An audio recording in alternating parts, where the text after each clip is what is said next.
Welcome to the PDB Situation Report. I'm Mike Baker, your eyes and ears on the world stage. Let's get briefed. We'll begin today's Situation Report with the latest indications that Israel is preparing for a full-scale war with Lebanese-based Hezbollah. We'll speak to Bill Roggio from the Foundation for the Defense of Democracies about what that conflict might look like.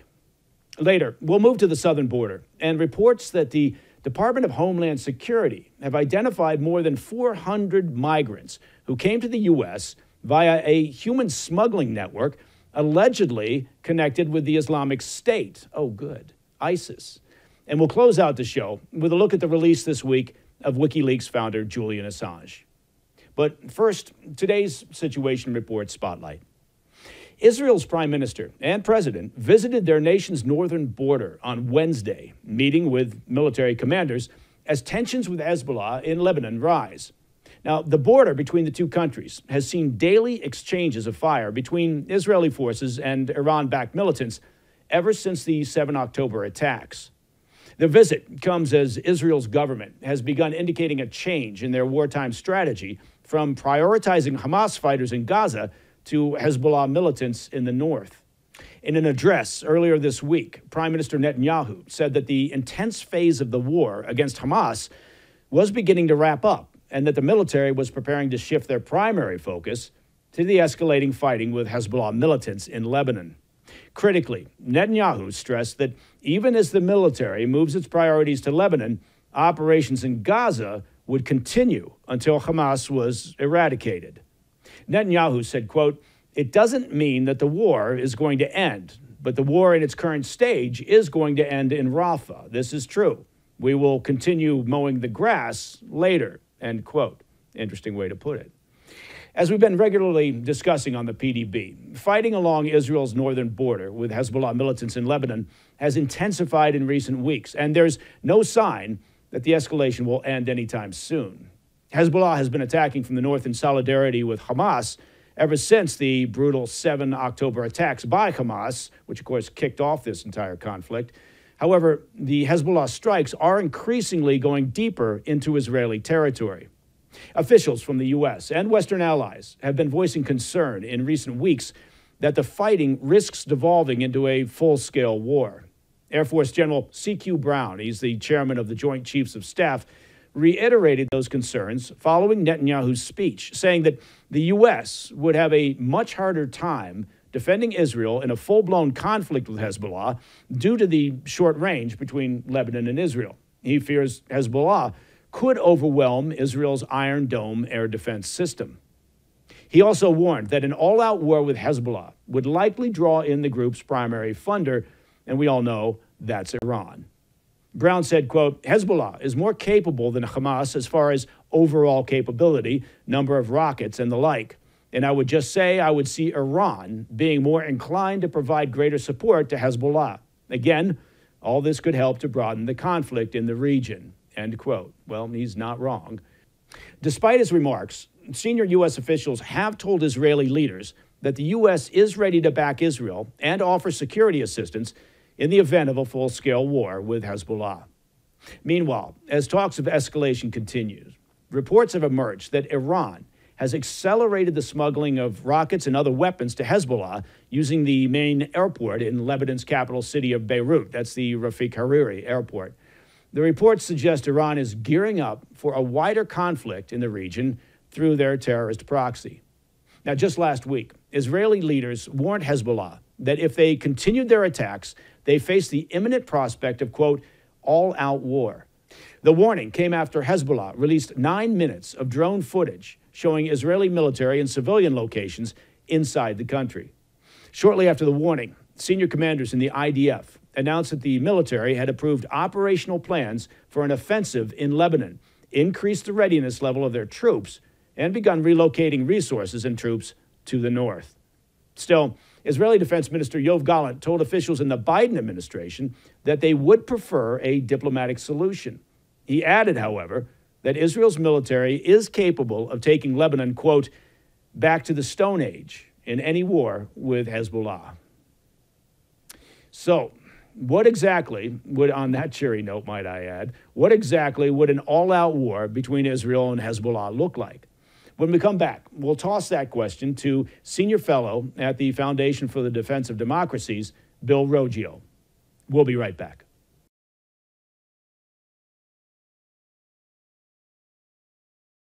If you're a listener to the PDB, you know there's a lot going on in the world today. That's an understatement. Authoritarian regimes on the march, wars overseas, and political turmoil across the globe.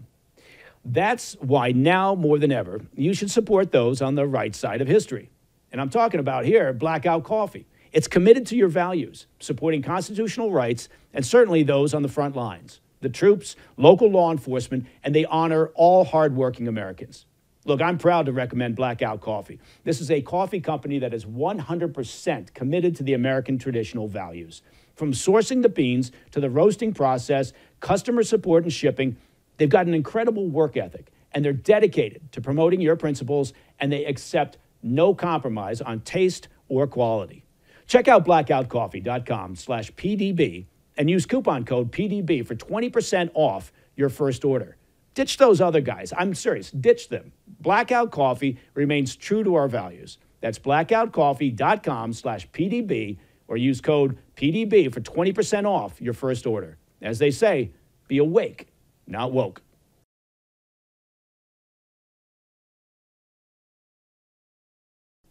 Welcome back to the PDB Situation Report.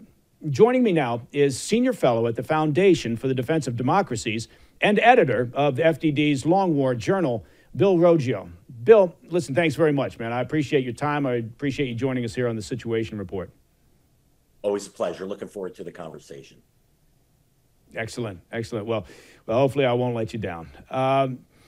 Let's start with two very 30,000-foot level questions here.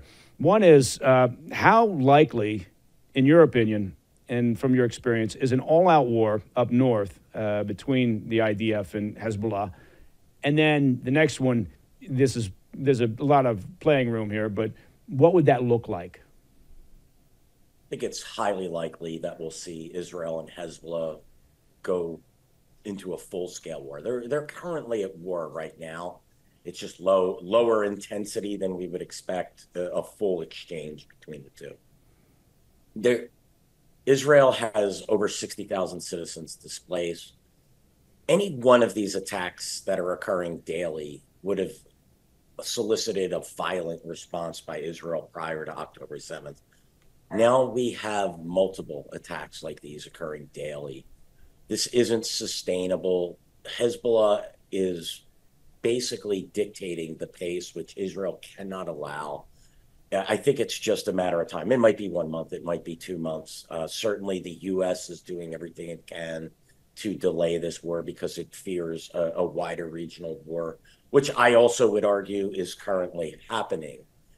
And what would that war look like? Well, I think what you'll see is large exchanges of short, medium, and long-range rockets and missiles and mortars fired by Lebanon, particularly at the onset. The Hezbollah is going to use it or lose it. The Israelis will launch an air campaign to begin to try to take out particularly Hezbollah's medium and long-range missiles, which can reach Tel Aviv and can reach all the way to southern Israel. Those will be primary targets. The Israelis, it's hard to predict what they're willing to do here. I can tell you what I think they need to do here, which is they need to drive about 20 to 25 miles into Lebanon and occupy it. This is horrible, but this is what needs to be done in order to reduce that, the short range and some of the shorter medium range rockets and missiles that Hezbollah has. They have, it's estimated, over 200,000 rockets and missiles in their arsenal. And this is what they will use to terrorize northern Israel. The Hezbollah will go after civilian targets, military targets. It will launch everything it has as quickly as it has in order to make Israel suffer. And the Israelis will be, I believe, primarily via air and going after, again, those medium and long-range missiles. I do believe there will have to be a ground component to this in order to in order to drive Hezbollah back from that northern border of Israel. So it's ironic that the Israelis, almost 3 decades after abandoning Lebanon, they're in a situation where they're very likely going to have to occupy southern Lebanon in order to reduce that threat to the border. What do you make of the chairman of the Joint Chiefs of Staff, C.Q. Brown? He's expressed concern that one of the problems here could be that, and you touched on it with the number of rockets, number of munitions they've got. He's concerned that the Hezbollah could essentially overwhelm the Israelis' Iron Dome defense. Absolutely, he's correct, and that is the concern. The Israelis do not have enough launchers. They don't have enough Iron Dome interceptor missiles in their arsenal to go after that range of Hezbollah missiles. I can't tell you when they'll deplete their stocks, but they will eventually. And this is why the Israelis need to take the initiative and to take out as much of Hezbollah's arsenal as it can before it is launch ready. Not only is there not enough interceptors available, the cost of, I believe it's somewhere around 50,000 per interceptor. Go ahead and multiply that by 200,000, then go ahead and look at the hit miss ratio, which I don't know exactly what it is, but let's say it's 2 to 1. You'd need 400,000, Iron Dome launchers just to intercept them all, and it's just not possible. So, and that, by the way, is only if Israel is dealing with attacks from Hezbollah. What happens if Iran launches long-range missiles at the same time Hezbollah? What happens if the Houthis weigh in? What happens if the Iraqi and Syrian militias move equipment to southern Syria and join the fray? And then what happens if there's ground operations by these groups as well? So the Israelis, they can't possibly target intercept all of these missiles that Hezbollah is likely to launch. This is the conundrum that Israel is in. This is what happens when Hezbollah is allowed to arm itself with very little repercussions over the past 2 decades. Yeah, with the obvious assistance of Iran, but I want to talk to you about that here just shortly. But prior to that, the Prime Minister, Netanyahu, has said that, and I think in part because of pressure from the families of the remaining hostages, he said that we're not giving up on Gaza. Right? That will continue, but it's a shift in focus. So it sounds like he's setting the table to say that we're going to continue our operations in Gaza in some capacity while shifting focus to what could potentially be an all-out battle with Hezbollah up north. Talk to me about that. It's a two-front war, and as you've correctly pointed out, there are other proxies who could engage as well. Yeah, has been a multi-front war for Israel from the get-go. Obviously, you have Hamas and Palestinian Islamic Jihad and other smaller terror groups. You have the northern border, which is on fire daily. And you have the West Bank. We can't forget about that. The attacks in the West Bank have increased. That's one area where I am very concerned about, given how the Palestinians and Israelis in the West Bank are intermixed in many areas. Then you have the Houthis, which have been attacking shipping, but also have launched ballistic and cruise missiles and drones at Israel. Now they're doing it in smaller quantities, but this is the problem that Israel faces. In the past, it used to be a 1 or 2 front war.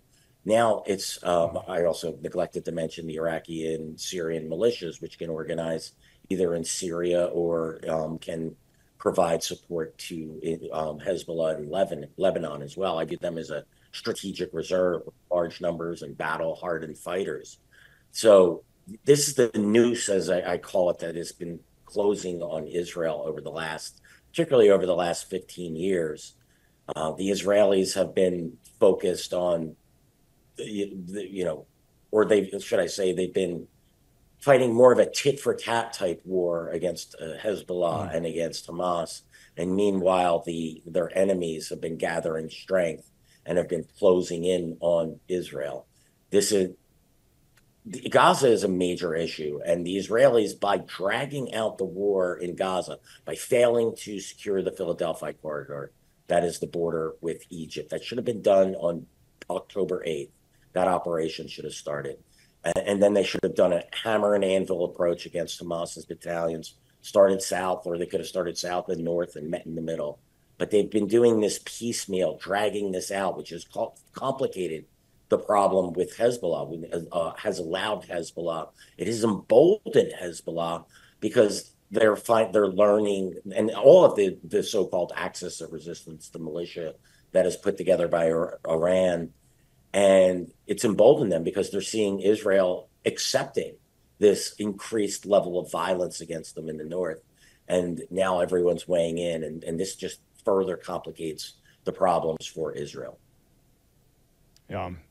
Let's shift gears just slightly. Talk to me about the relationship with Iran. Talk to me about Iran's role in all of this. Yeah, Iran is the spider at the center of the web. It has had a very patient and very clever strategy when it comes to Israel, as well as the U.S. in the Middle East. Iran wants to drive the U.S. out of the Middle East so it could focus on defeating Israel, and it spread its influence in the region. You know, if you look at this in the 1980s, Iran worked, it helped form Hezbollah. That became its prime proxy. Then it started flirting with the established Palestinian terror groups. That has increased. Then after the U.S. invasion, it started working, increasing its support of Shia militias in Iraq, and built some very, very powerful militias in these areas. These militias were responsible for killing over 600 Americans in Iraq during an American presence there, and conduct attacks against American servicemen to this day. As the Islamic State gained strength in Syria, the Iraqi militias and Hezbollah moved into Syria as well and expanded their influence there. At the same time, the Houthis were courted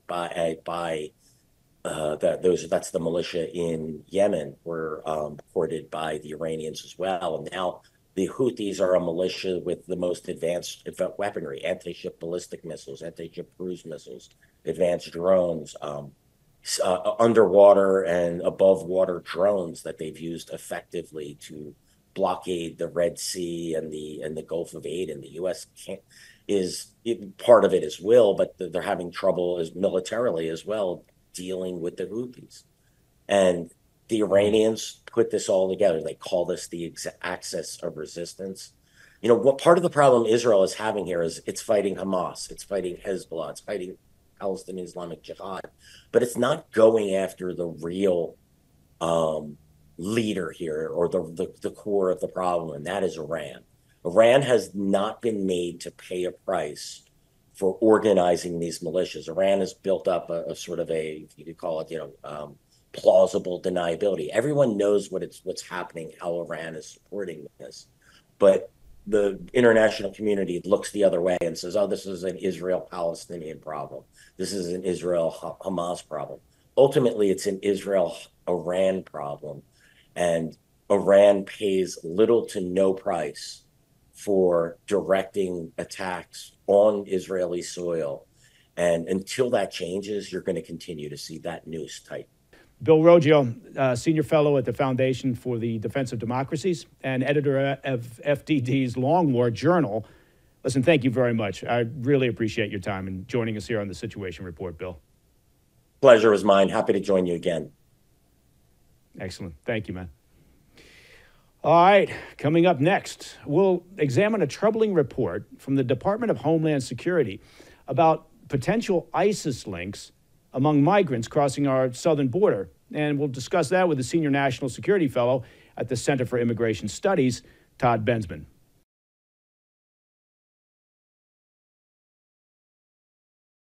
Are you overwhelmed with back taxes or unfiled returns? Look, with 88,000 newly hired agents, that's 88,000, the IRS has increased enforcement, issuing millions of pay-up notices in 2024. How pleasant does that sound, to get a pay-up notice? Don't face the IRS collection tactics alone. Tax Network USA can help. As the nation's premier tax relief firm, they've negotiated over $1 billion, that's with a B, in tax relief for clients. Services include penalty forgiveness, hardship programs, and offer and compromise solutions. Look, whether you owe $10,000 or $10 million, $10 million, their experts can assist. Behind on taxes, they can guide you in catching up. Protect your financial security. Contact Tax Network USA for strategic advice on reducing or eliminating your tax debt. To schedule a complimentary consultation, call 1-800-245-6000 or visit tnusa.com. Don't let the IRS control your life. Empower yourself with Tax Networks USA's support and take charge of your financial future. Visit tnusa.com today.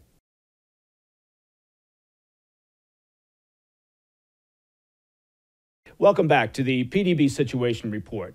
Now, we've often talked about the many national security threats from the U.S. southern border, and now federal authorities are giving a serious warning about potential ISIS infiltration. The U.S. Department of Homeland Security revealed on Tuesday that they found more than 400 migrants inside the U.S. already here who were brought over the border by a human smuggling network with ties to ISIS. You remember ISIS. These migrants from Central Asia and other regions have been labeled, quote, subjects of concern due to their potential links to ISIS, according to an exclusive NBC report. Now, disturbingly, while authorities have arrested about 150 of these migrants and are keeping an eye on others, they don't know the whereabouts of around 50 of them. These individuals are believed to be spread across 17 states. Well, that narrows it down. Now, for more on this, let me bring in Todd Bensman. He's the Senior National Security Fellow at the Center for Immigration Studies and author of America's Covert Border War, the untold story of the nation's battle to prevent jihadist infiltration. Todd, thank you very much for taking the time and joining us here on the Situation Report. Great to be here. Thank you. Now, let's start with kind of a top-line question here, which is, talk about this ISIS-connected or the possible links of the smuggling network to ISIS. Well, there's not a whole lot known about that. It probably involves several people that are organizing smuggling trips that would probably involve, cartel links and indigenous smugglers like in Central America, and then, kind of bringing them all the way through with the ISIS guys picking up the tab. It's probably something like that, but they're not really telling the public much about the ISIS link at all. I'm going to guess that's secret squirrel CIA stuff still. Okay, well, I mean, we know that from past, intelligence gathering over the many years now, that there have been links between Islamic extremists and the cartels, right? Because it's sort of a symbiotic relationship. They're both taking advantage of a porous border, and there's benefits to that for both sides. But I take your point, not a lot of intel just yet, but clearly if they've arrested upwards of 150 of these 400, then they've got sufficient intelligence to take that action. So I guess what a lot of people are curious about is, to what degree should we be concerned about this? Well, I can tell you that the FBI and the DHS are extremely concerned about this, or they would not be going through the trouble. Remember, just in early June, they arrested 8 Tajikistani nationals in 3 cities that were brought in, we believe, by the same smuggling organization. That was a multi-state FBI wiretap FISA investigation, full bore. They picked up that these guys were talking about making bombs, and they rolled them up in New York, Los Angeles, and Philadelphia. And they are probably looking to arrest some more. So they clearly think that some number of the 400 that were brought in by that group might be true blue operatives. And they should worry about that. Just a few years ago, I just wrote about this case of just a few years ago that ISIS in Syria purposefully infiltrated trained terrorist suicide bombers into Germany and France. And they conducted a whole series of bombings, including the Paris bombings of November 2015. There were also Tajikistanis that were brought into Germany just 2-3 years ago, arrested for plotting to bomb 2 American military bases and some NATO facilities in Germany. This was in the advanced stages. They rolled them up. That was an ISIS-K attack. They were in contact with senior ISIS-K people. Tajiks run ISIS-K. More than half of ISIS-K consists of Tajikistanis. We've had at least 2,500 Tajikistanis enter the United States over the southern border.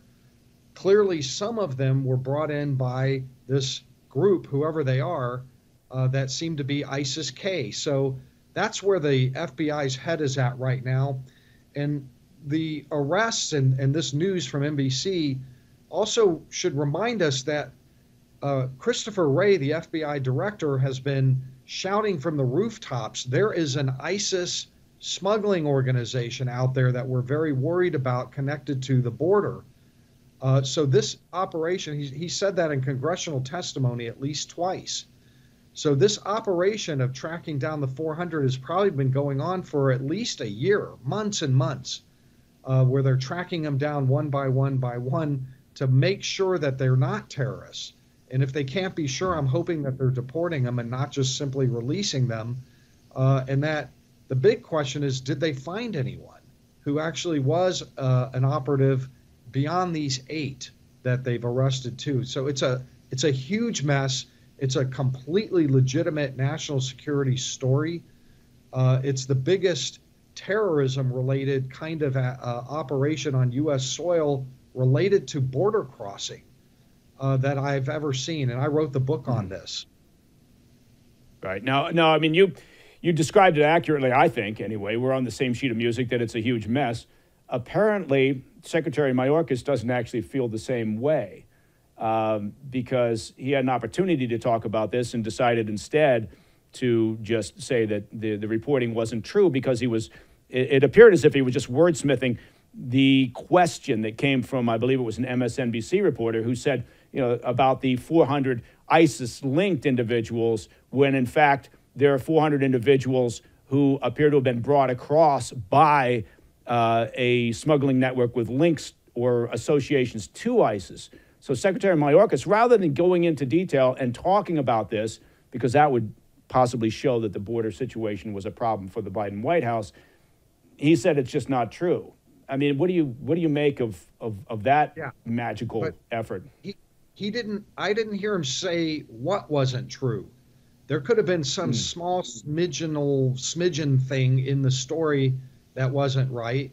But as far as I know, I checked today, NBC's story is still up. It's not retracted.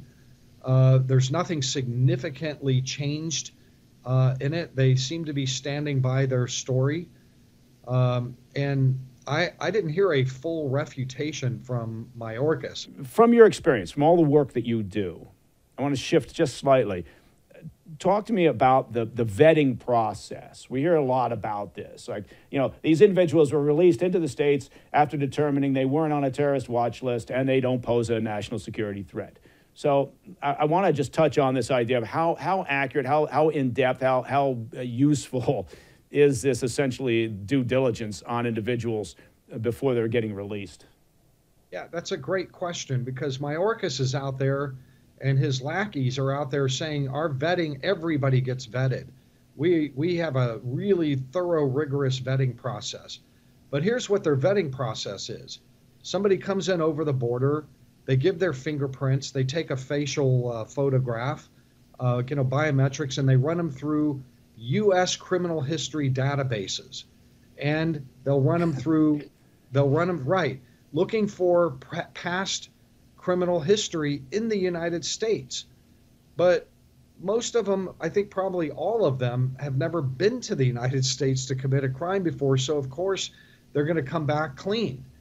Furthermore, a huge number of nationalities are coming from countries that don't cooperate with us on terrorism or criminal history shares or anything else. Like Cuba is not giving us an intel share. Afghanistan is not helping us out there. Venezuela is not helping us out. Haiti probably can't help us out. They probably don't even, they have typewriters there if they have any of those even.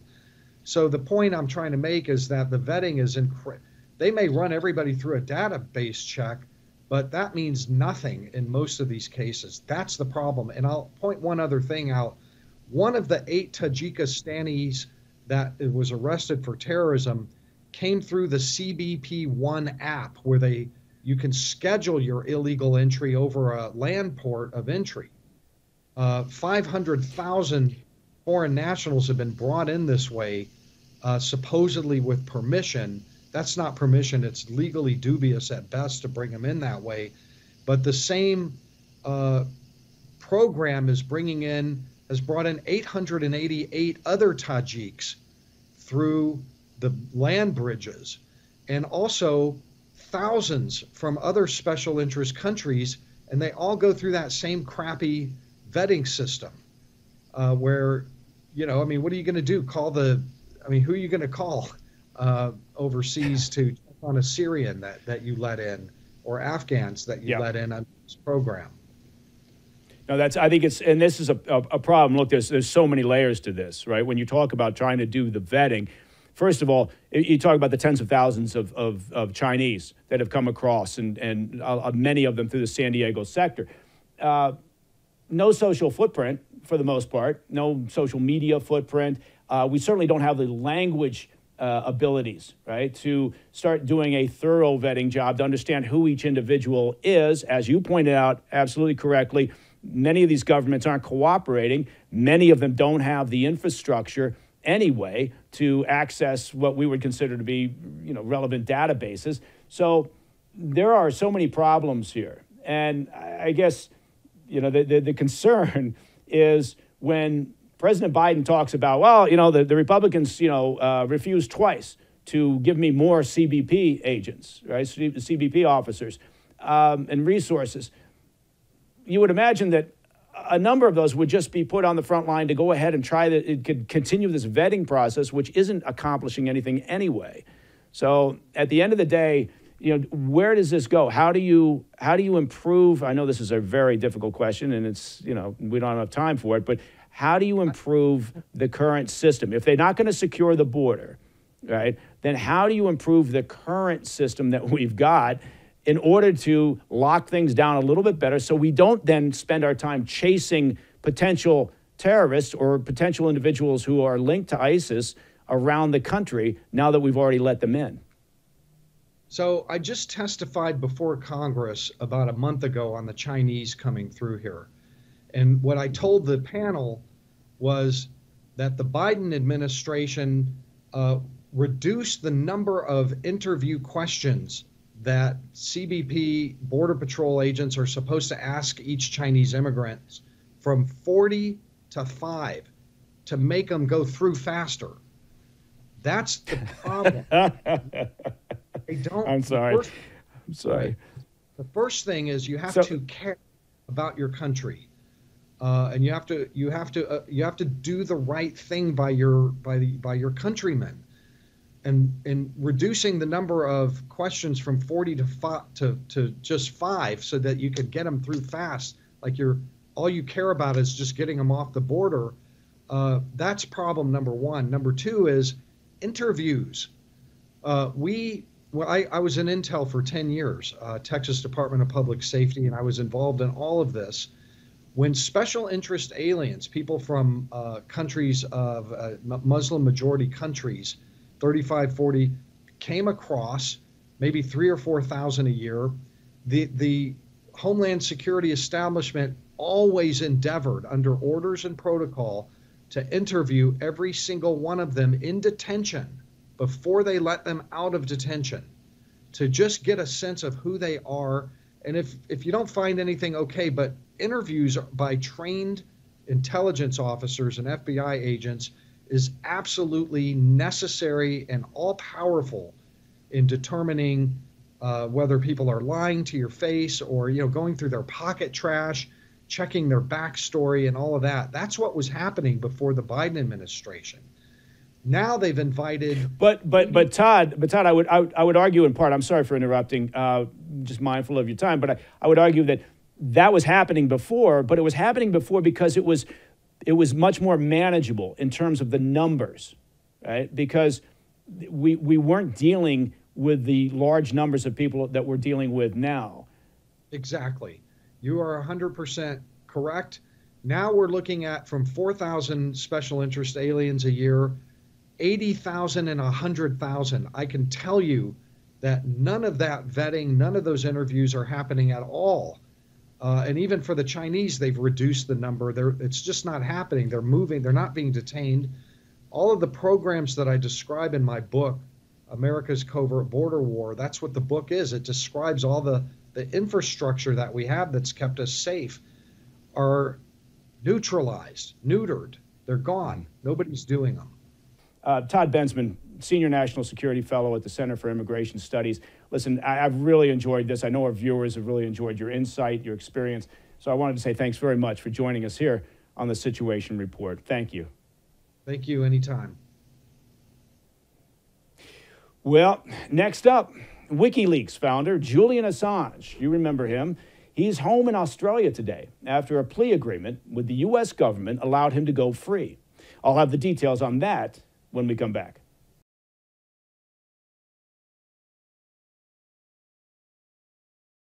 Hey, it's 2024. Well, you knew that.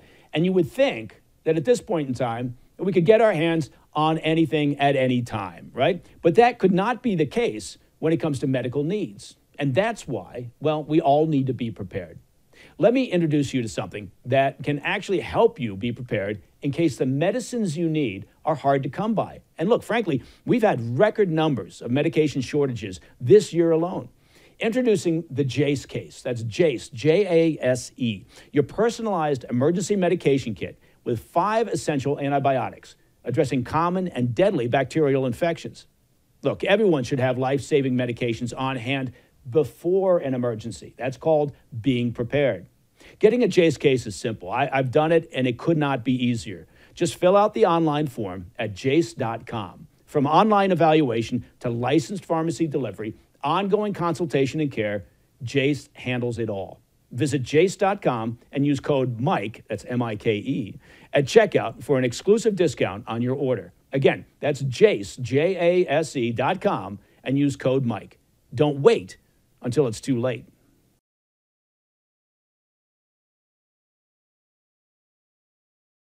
After a 14-year legal fight with authorities in Britain and the U.S., WikiLeaks founder Julian Assange has struck a deal with the U.S. Department of Justice, allowing him to go free and return to his home country of Australia. Now, the 52-year-old Australian citizen was released from the UK's Belmarsh Maximum Security Jail in the early hours of Monday and then traveled to the Pacific island of Saipan. And frankly, when was the last time you heard someone mention Saipan? Well, there it is right there. Look at that. Look at that. For all of you who are wondering where Saipan is, see, the Situation Report's got you covered. Assange then pled guilty on Wednesday in a U.S. district court to a single criminal count of conspiring to obtain and disclose classified U.S. national defense documents. Assange had been battling extradition to the U.S. for several years, where he faced 18 criminal charges related to the activity of WikiLeaks. Under the deal made with U.S. authorities, Assange will be sentenced to 62 months of time already served, officially wrapping up his legal problems with both the U.S. and British governments. Now, as part of the deal, the U.S. government agreed to hold the hearing in the Pacific Islands, as Assange had been adamant that he wanted to avoid stepping on U.S. soil. In a statement on X, WikiLeaks said, quote, "This is the result of a global campaign that spanned grassroots organizers, press freedom campaigners, legislators, and leaders from across the political spectrum. WikiLeaks published groundbreaking stories of government corruption and human rights abuses, holding the powerful accountable for their actions. As editor-in-chief, Julian paid severely for these principles and for the people's right to know, end quote. So the end of the Assange saga is seen as a major victory by free press advocates who have long been fighting for his release. They claim he was acting as an independent journalist, publishing materials passed along to him that exposed government abuses. As a citizen of Australia, they also argued that the U.S. had no jurisdiction to prosecute him for releasing classified documents. The U.S. government, for its point, has argued, however, that Assange's actions were reckless and that his publishing of classified documents directly put the lives of U.S. service members, intel assets, and others at risk. Former Vice President Mike Pence said in a statement on X, quote, "Julian Assange endangered the lives of our troops in a time of war and should have been prosecuted to the fullest extent of the law. The Biden administration's plea deal with Assange is a miscarriage of justice and dishonors the service and sacrifice of the men and women of our armed forces and their families," end quote. So, if you'll recall, Assange first exploded onto the public scene along with his organization WikiLeaks back in 2010, all those years ago, after releasing some 700,000 classified U.S. military documents and diplomatic cables related to the U.S. wars in Iraq and Afghanistan. The release was made with the assistance of Chelsea Manning, who, when engaging in the theft of classified documents, was known as Bradley Manning, and that's no relation to Peyton or Eli. Manning was a military intelligence analyst who was later sentenced to 35 years in a military prison before having his or her or their sentence commuted by President Obama in 2017. WikiLeaks also played a major role in the 2016 presidential election after releasing tens of thousands of hacked emails from the Democratic National Committee. Assange was first arrested in the UK back in 2010 under a European arrest warrant related to sex crime allegations in Sweden. Assange took refuge in Ecuador's embassy in London, and he remained inside there for 7 years, making it the world's longest Airbnb stay. While the case in Sweden was eventually dropped, British authorities arrested Assange in 2019 on the steps of the Ecuadorian embassy after they revoked his asylum status. And ever since, he's been fighting extradition to the U.S. For their part, the Biden administration claimed on Monday that it was an independent decision by the Department of Justice and that there was absolutely no White House involvement. And that could be interpreted as a blatant effort by the White House to not be seen as responsible for anything. Assange finally returned to his home country of Australia on Wednesday evening. Now, that's all the time we have for the PDB Situation Report. If you have any questions or comments or humorous jokes, please reach out to me at pdb@thefirsttv.com. And as you've probably heard from Talk on the Street, to listen to the podcast of this show ad-free, well, become a premium member of the President's Daily Brief by visiting pdbpremium.com. It's really that simple. I'm Mike Baker, and you know the drill. Until next time, stay informed, stay safe, stay cool.